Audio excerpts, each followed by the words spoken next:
After the Philippine government requested aid following Typhoon Haiyan, the initial U.S. response was led by Marine Corps Forces Pacific.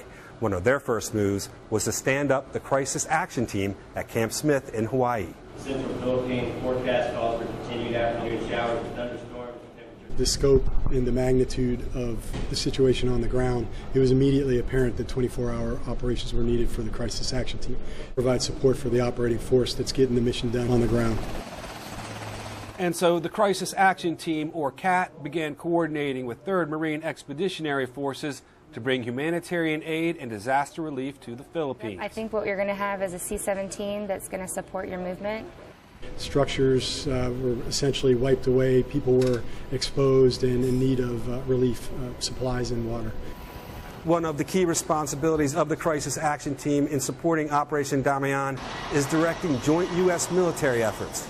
Our Navy provided a sea-based platform for some rotary wing assets that we could reach areas that had not been reached before.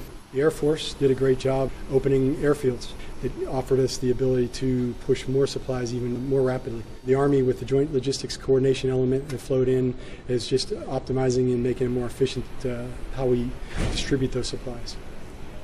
With so many moving parts, the Crisis Action Team plays a critical role in communication, coordinating, tracking, and informing teams on the ground 24 hours a day from thousands of miles away. It's the only way to do business to maintain situational awareness, on a 24-hour basis, provide support for the operating force that's getting the mission done on the ground.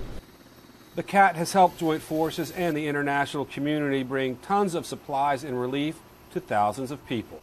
Well, I think this operation really underscored the tremendous coordination and cooperation between the U.S. military and other government agencies that were there to assist the Armed Forces of the Philippines government and military in providing immediate relief to its affected population. This Crisis Action Team will continue their 24/7 mission until Operation Damayan is complete. Tovo, Camp Smith, Hawaii.